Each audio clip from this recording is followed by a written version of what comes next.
Assalamualaikum warahmatullahi wabarakatuh. Di sini kami akan membahas bab 14 mengenai strategi pengembangan sistem informasi akuntansi. Kelompok kami beranggotakan saya Okir Diansa, Ivan Ahmad, Rozil Imrani, dan Misbahul Ulum.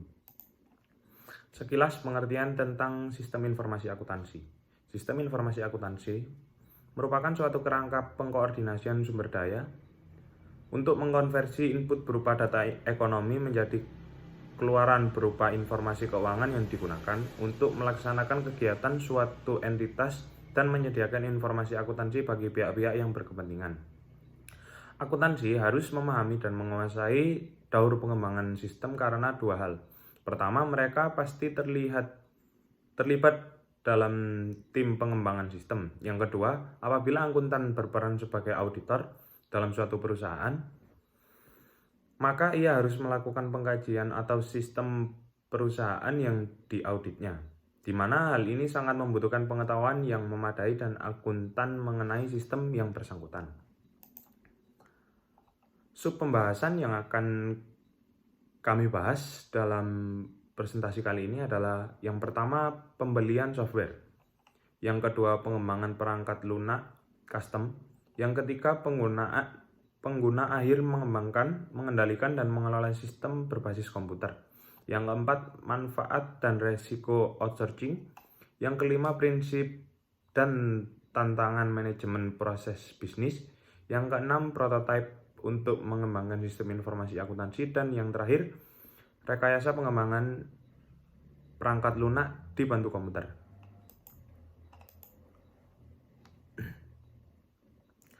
Pembelian perangkat lunak atau software.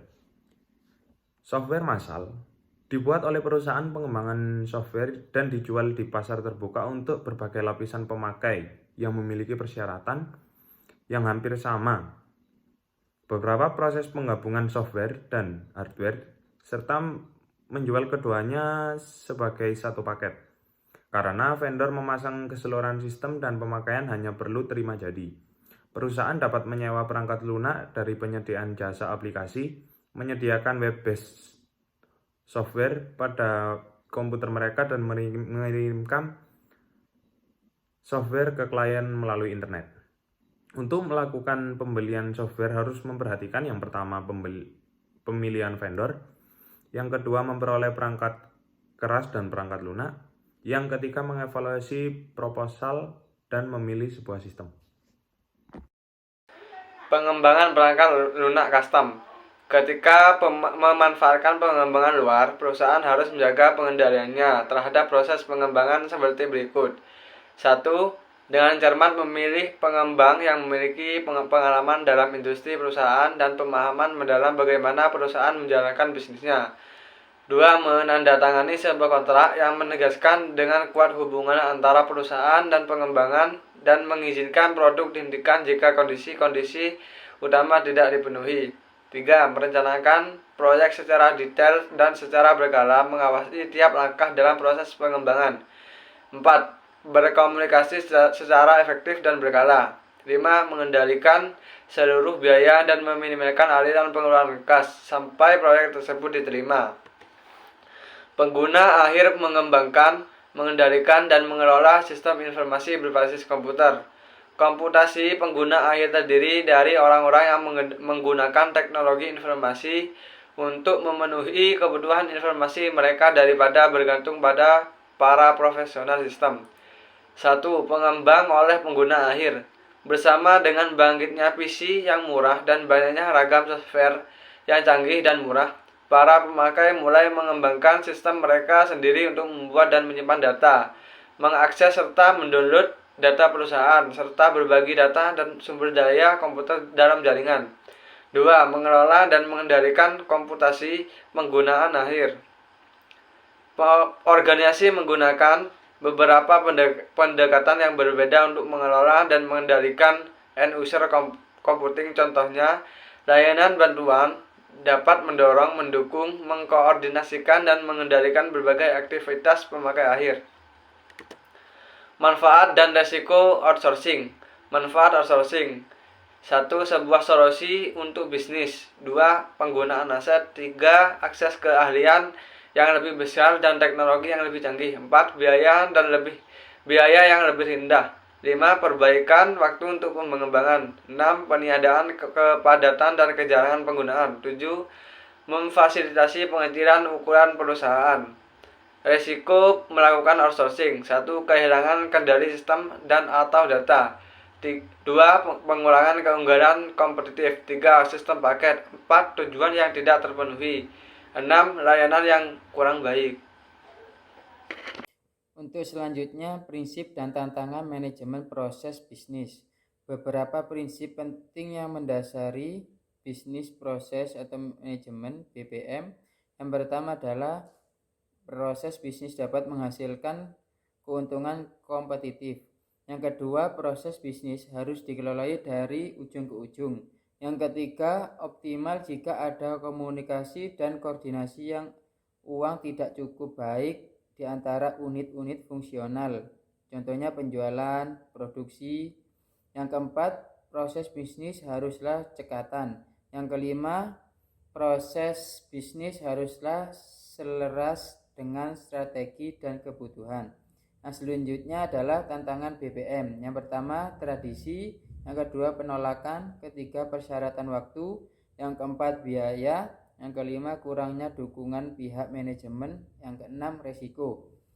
Selanjutnya, prototip untuk pengembangan SIA. Langkah-langkah yang terlibat dalam pengembangan prototip. Yang pertama adalah mengidentifikasi persyaratan sistem. Yang kedua adalah mengembangkan prototip awal yang memenuhi persyaratan yang telah disetujui. Yang ketiga, para pemakai mengidentifikasi perubahan, pengembangan, membuat perubahan dan sistem tersebut sekali lagi dikembalikan pada para pemakai. Yang keempat adalah pengguna sistem yang disetujui oleh para pemakai.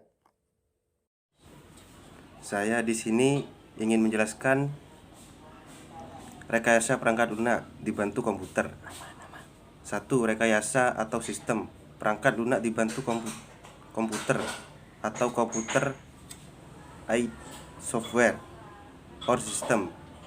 Engineering cache adalah sebuah paket alat-alat terintegrasi yang menggunakan oleh para pendesain ahli untuk membantu merencanakan, menganalisis, mendesain, memprogram, dan memelihara sebuah sistem informasi. Kedua, alat cache digunakan untuk merencanakan, menganalisis, mendesain, memprogram, dan mempertahankan sistem informasi. Cache juga digunakan untuk memperkuat usaha manajer, pemakai, dan programmer dalam memahami kebutuhan informasi. Alat cache tidak menggantikan desainer terampil, melainkan menyediakan sekumpulan alat terpadu yang mendukung para pengembang secara efektif untuk semua tahapan SDLC. Software cache pada umumnya memiliki alat-alat untuk perencanaan strategis. Selanjutnya, kesimpulan. Jadi strategi pengembangan SIA perlu dilakukan di dalam perusahaan karena untuk membantu kinerja perusahaan yang mana seluruh kegiatan departemen saling terintegrasi dengan baik oleh sistem database. Sistem database ini perlu diadakan update berkala demi menjaga kerahasiaan atas data-data perusahaan serta untuk meminimalkan resiko hacking dan penyalahgunaan data serta akses.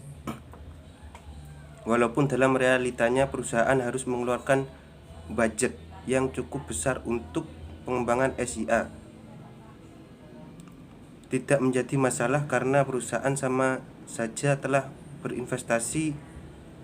Hal ini baiknya perlu dilakukan secara bertahap sesuai dengan kondisi keuangan dan stabilitas.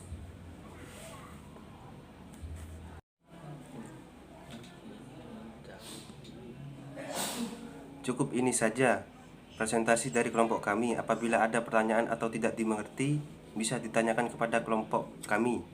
Sekian, terima kasih dari kelompok kami. Apabila ada tutur kata yang kurang berkenan, mohon maaf. Assalamualaikum warahmatullahi wabarakatuh.